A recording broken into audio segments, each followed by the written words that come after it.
Salut les amis, très contente de vous retrouver pour cette nouvelle vidéo de développement personnel.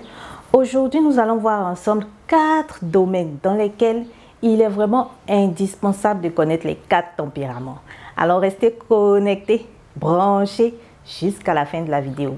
Le domaine de l'éducation. Et oui, partager des connaissances demande une certaine empathie. Il faut arriver à se mettre à la place des apprenants, à se mettre parfois même un peu dans leur tête pour réussir à y faire entrer de nouvelles choses. C'est alors qu'il est vraiment intéressant de connaître soi-même son propre tempérament et de pouvoir identifier les tempéraments de ses apprenants. Ça nous donne plus de matière pour les différentes méthodes pédagogiques qu'on va utiliser avec les apprenants. Je vous donne un exemple concret. Si vous devez donner un exercice de groupe et que vous devez former des groupes, il serait intéressant de pouvoir mélanger les tempéraments dans les différents groupes que vous allez constituer. Si vous ne mettez que des colériques dans un groupe de travail, il va être difficile pour eux de s'entendre et de se comprendre. En mélangeant les tempéraments dans les groupes de travail, vous donnez plus de chances au groupe d'être parfait parce que les tempéraments, ne l'oublions pas, se complètent. Les faiblesses de l'un sont comblées par les qualités de l'autre. Et c'est vraiment très intéressant. C'est aussi intéressant pour un enseignant, un instructeur, un éducateur de connaître les tempéraments parce que ça va l'aider à mieux comprendre les sauts d'humeur, par exemple du mélancolique, à comprendre le fait que les sanguins soient surexcités, qu'ils aient besoin d'attention constante, qu'ils aient besoin de parler, d'écoute. Ça va les aider aussi à comprendre que chez le phlegmatique, le respect des règles est important et qu'il faut établir des règles dès le début parce qu'ils ont besoin de référents dans leur évolution. Dans la distribution de la parole pendant les cours, la participation va se faire différemment selon les tempéraments. Vous allez constater que les sanguins vont monopoliser la parole, les colériques vont vouloir que le cours avance vite, ils ne vont pas laisser le temps au professeur de faire en sorte que tout le monde comprenne forcément les exercices avant de passer à une autre étape. Mais chez les mélancoliques, il va falloir faire un peu plus attention. Il faut pousser, il faut aller vers eux, il faut leur donner l'occasion de s'exprimer, même s'ils donnent le sentiment qu'ils n'ont pas envie de s'exprimer. C'est des personnes qui ont beaucoup de choses à dire. De connaître les tempéraments quand on est en train de donner du savoir, ça permet d'être beaucoup plus compatissant face aux personnes à qui on dispense le savoir. Ça permet de mieux les comprendre et de mieux appuyer sur les leviers qui permettent de les faire venir dans le mouvement, de les faire s'embarquer dans la même barque de la connaissance. On a le domaine de l'orientation. Dans le domaine de l'orientation, attention, la base, c'est la connaissance de soi. Si on ne se connaît pas bien, il est difficile de pouvoir réussir son orientation professionnelle. Et l'orientation professionnelle, c'est fait pour durer. Et se tromper, ce serait vraiment dommage. C'est pour ça que la base, c'est la connaissance de soi et la connaissance plus précisément de sa personnalité. En sachant que le tempérament est la base de la personnalité, on a déjà là une bonne piste pour pouvoir avoir des orientations par rapport au métier futur qu'on peut embrasser. Prenons le cas du mélancolique. Le mélancolique, c'est une personne qui a un sens artistique naturel. Donc, le mélancolique peut facilement s'orienter dans une carrière de pâtissier professionnel. Vous voyez ces beaux gâteaux structurés avec minutie. Ce sont des gâteaux qui sont faits facilement par des personnes de tempérament mélancolique. Vous le voyez, vous ne demandez pas à un sanguin de faire de petites virgules, 500 virgules sur un petit gâteau ou à la main. Ça va vraiment le stresser. Le sanguin, il est plus à l'aise dans les métiers de contact, les métiers où il a la possibilité d'aider d'autres personnes, des métiers dans le domaine de la psychologie, de l'éducation, de l'enseignement, de l'accompagnement. Pour le colérique, la chirurgie, c'est parfait. C'est une personne qui est très réactive. Donc, il est dans l'action, il est vraiment concentré, il est dans le présent. Par contre, vous ne demandez pas à un mélancolique d'opérer quelqu'un parce que à tout moment, son esprit peut voyager. Le phlegmatique, lui, il est vraiment à l'aise pour tout ce qui est tâches administratives. Donc, vous voyez déjà là, naturellement, nous avons au plus profond de nous tendance à aimer certaines activités. Et le fait de pouvoir s'accrocher à cette nature profonde qui est en nous, ça nous donne plus de souffle pour embrasser la carrière qu'on décide d'embrasser. Nous sommes toujours plus forts dans le domaine où nous sommes naturellement disposés à réussir. Le domaine du cinéma et du théâtre. Le 6e art, c'est le théâtre, le 7e art, c'est le cinéma.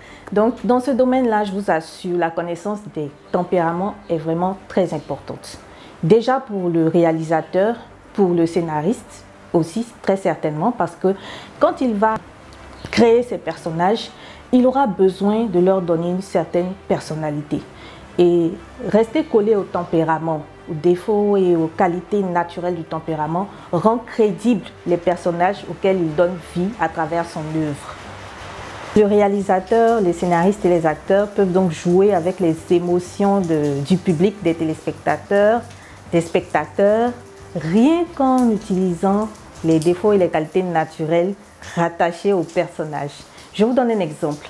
Si vous avez un personnage de type colérique qui a fait de vilaines choses dans le film, par exemple qui a renvoyé, licencié beaucoup de personnes, qui a vendu l'entreprise, qui a exproprié des personnes pour installer une usine, je donne des exemples, sans vraiment penser au mal que ça pouvait leur faire humainement parlant, et que ce même personnage de tempérament colérique là, pendant qu'il est en train de traverser la route, voit un enfant qui manque de se faire heurter par un gros camion, saute et sauve la vie de l'enfant, vous allez tout de suite avoir un regard différent sur le personnage, parce que vous allez vous rendre compte que c'est vrai qu'il a fait de vilaines choses dans les premiers moments de l'intrigue, mais à cet instant précis, il fait quelque chose de bien. Mais ce quelque chose de bien que le personnage fait, il le fait plus parce que naturellement, il a un tempérament qui lui permet de le faire.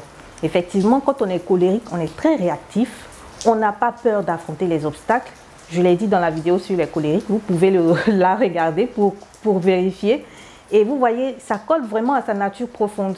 Donc c'est une personne qui réagit en temps de crise très bien. Donc avoir un colérique à côté de soi dans une situation de crise, c'est vraiment un atout, je vous assure. Et à cet instant précis de l'intrigue du film que vous êtes en train de regarder, vos émotions basculent. On joue vraiment avec vos émotions et c'est vraiment formidable. Donc vous passez du dédain à la compassion, vous passez même parfois à l'admiration un peu. Pourquoi? Pourquoi? Tout simplement parce que vous êtes face à un personnage qui est vraiment crédible, qui est basé sur des émotions et des sensations qui sont très naturellement rattachées au personnage, qui a été très bien travaillé par le réalisateur, par le scénariste et par l'acteur. Dans le domaine familial, la connaissance des tempéraments est vraiment utile. En tant que parent, on a la responsabilité de veiller à ce que les enfants soient épanouis, émotionnellement, qu'ils soient épanouis, physiquement, qu'ils soient vraiment heureux. La gestion des personnalités, ça va se faire avec des connaissances de base telles que la connaissance des 4 tempéraments. Déjà, une maman qui connaît son tempérament ou un papa qui connaît son tempérament, c'est formidable. Et qui connaît aussi les autres tempéraments, c'est formidable. Ça crée de la compréhension, de la compassion. Quand on sait que mon enfant mélancolique, qui est toujours enfermé dans la maison, qui ne sort jamais de la maison, qui a toujours des rancunes, qui est capable de mesurer la taille des morceaux de viande qui sont distribués, de se demander pourquoi il a eu un plus petit morceau le lundi, le mardi, le mercredi, le jeudi, que c'est seulement le samedi qu'il a eu un morceau qui était un peu gros. Quand il retient toutes les petites choses que vous laissez passer comme ça, quand vous avez un enfant comme ça dans la maison, à un certain moment, vous avez tendance à vouloir écraser son tempérament. Et c'est ce qu'il ne faut surtout pas faire. Le tempérament, c'est un don de Dieu, c'est un cadeau du ciel. Il faut l'accepter. Donc, il faut accepter les autres avec leurs différences. Les enfants sont différents, il faut les accepter tels qu'ils sont. Celui qui est renfermé, il faut l'accepter tel qu'il est. Celui qui est expansif, il faut l'accepter tel qu'il est.